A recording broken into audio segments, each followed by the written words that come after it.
how are you? I'm glad you could tune into my dream that I had. I felt it was a prophetic dream. A dream that wasn't like a normal dream. It was like a revelation dream. I had this dream on Christmas morning about 15 years ago. I was visiting my boyfriend, who I was engaged to's family for the very first time in Albuquerque, New Mexico. And his father was a pastor. He was a Lutheran pastor. So it was on Christmas morning about 4 in the morning when my dream took place.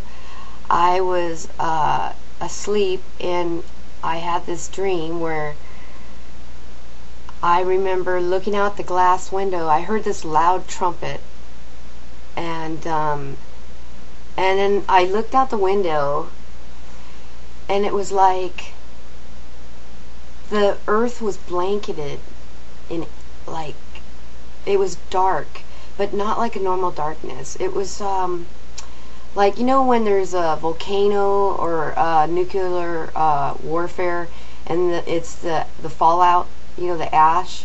Well, it seemed like the world was ash. Well, where I was, it was full of ashes, and that's what the sun, you know, the clouds were blanketed the earth with all the ash, the fallout.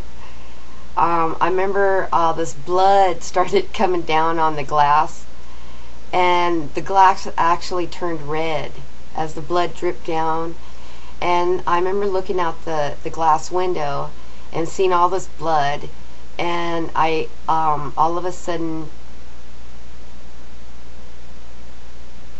everything was dead. The grass was dead, trees were dead, everything was dying.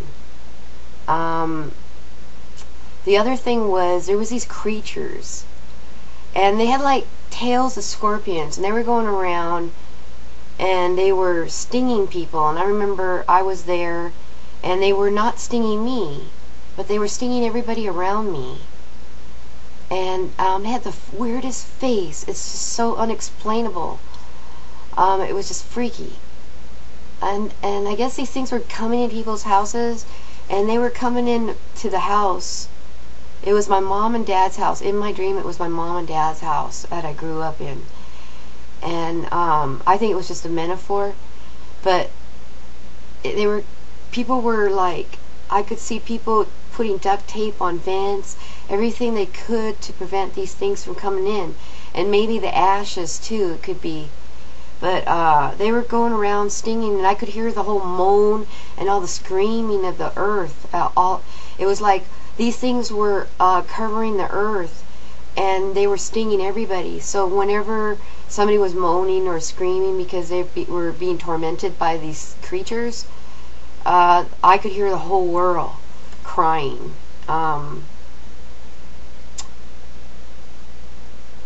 It was really weird. And then it goes into another dream. It's almost like in the same dream. But all of a sudden, I'm floating up from, you know, the ceiling. I'm just going, like, I'm going through everything. I'm not like in my physical body anymore. And I'm floating up in the sky. And my clothes, I looked, and I had no clothes on, but my clothes came off as soon as I left my physical body and went into a spiritual body. And then I was wearing this white silvery robe. And I remember looking down at my arms while I was floating up in the air, like I was floating up to Jesus. And I remember looking down, and it was so shiny white. I mean, the whitest you can imagine. And it on the trim, on the bottom of my robe, and on my sleeves, and on my neck, it was adorned with gold. And I had this gold, beautiful gold trim all over. And I remember floating up in the sky, and then it separates and turns into a completely different dream. I see a plane crashing into a hillside, and it breaks into 3 pieces. And there's trees, like forest, but there's a hill. And I could hear all these people screaming and crying, and I could see the plane catching on fire, and people running, and Then that's when I woke up. When I woke up, I was profusely sweating, and I guess apparently I was upset, and I was talking really loud in my dreams. And the pastor woke up, so he was at my door coming in to see if I was okay. I looked on the clock, and it was 4 in the morning, and it's Christmas morning. And he goes, "Are you okay?" And I said, "Yeah, I had a nightmare, but it was like a dream that I've never had before. It was like, it wasn't a dream. It was like a vision." And so he goes, so he sat next to me, and he started talking to me, and telling me to tell him what I had dreamed. And I told him the story that I just told you. And he just was so sweet. He was so comforting, and he just put his arms around me and was just listening to me, and he didn't say nothing. And then afterwards, after I got done telling him the story, he put me to sleep. He goes, "Come on, try to get some sleep for Christmas morning." So he tucked me into the bed, and I went to sleep.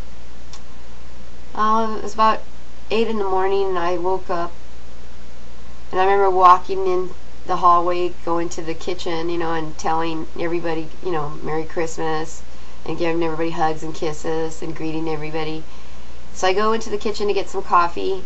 So I sit down at the breakfast table, and sure enough, my boyfriend's father, because I was engaged to his son, was there, and he just said morning to me. And then next thing I know, I'm sitting down, and I'm taking my first sip of cup of coffee, and he throws this newspaper down in front of me. And sure enough, in the front of the paper, there was a big picture of a plane crash. The plane broke in 3 pieces. It was on a hillside in the forest. How it caught on fire. So he didn't say a word to me, though, and he just looked at me. And that was 15 years ago. I had that dream on Christmas morning 15 years ago. And the Lord was already showing me then what it's going to end up coming, and how a lot of the stuff in the Revelations is coming true. So stay tuned, folks. I'm just kind of waiting to see what's happening. But you know what? Even though it was a scary dream, it was also an awesome dream, because I realized that I was going up, but I still have to walk the light of the Lord. You can't have one foot in darkness and the other one in light. You have to have both your feet in light, and you need to try to be as righteous as you can possibly be, especially at these times right now. When there's a lot of darkness around us. I feel like there's this big blanket of darkness around the world right now. People are so negative. I don't even like to watch TV anymore. Every time I watch the news, there's always somebody getting killed. All these molesters are coming out from from schools. Satan's work. And the truth is Jesus. So I hope, if you're trying to do some soul searching, that you take some time to research Jesus, because the Bible is the oldest history book.